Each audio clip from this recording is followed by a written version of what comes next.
পরাজিত হওয়ার পর এবার তারা চিন্তা করলো আলীকে যে কোনো মূল্যে মারতে হবে। শুধু আলীকে না, আলীকেও মারতে হবে, মুয়াবিয়াকেও মারতে হবে এবং ফাতেহে মিসর আমর ইবনুল আসকেও মারতে হবে। এই তিনজনকেই মারতে হবে। এবার তারা ষড়যন্ত্র করেছে যে এক রাত্রেই আমরা এই তিনজনের উপর আক্রমণ করব। তিনজন থাকবে তো ভিন্ন ভিন্ন জায়গায়। শামে হচ্ছেন হজরতে মুয়াবিয়া, মিশরে হজরতে আমর ইবনুল আস এবং এদিকে কুফায় হচ্ছেন হজরতে আলী রাদিয়াল্লাহু তাআলা আনহু। তারা ষড়যন্ত্র করলো একসাথে এই তিন দেশের মধ্যেই আমরা তিনজনের উপর আক্রমণ করব।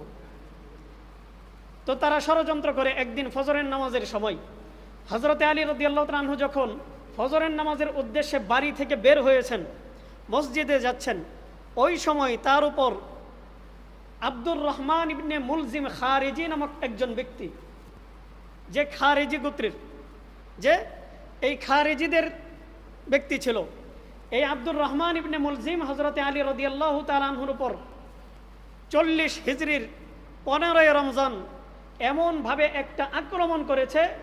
এই আক্রমণটা এতটাই ভয়ানক ছিল, এতই খারাপ ছিল যে মাত্র 2 দিন তিনি দুনিয়াতে ছিলেন।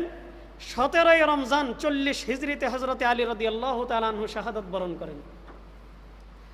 ওইদিকে হজরতে মুয়াবিয়ার উপর আক্রমণ হয়েছে, কিন্তু ওই আক্রমণের মধ্যে তারা সাকসেস হতে পারে নাই, মুয়াবিয়ার সঙ্গে তারা পারে নাই, মারতে পারে নাই।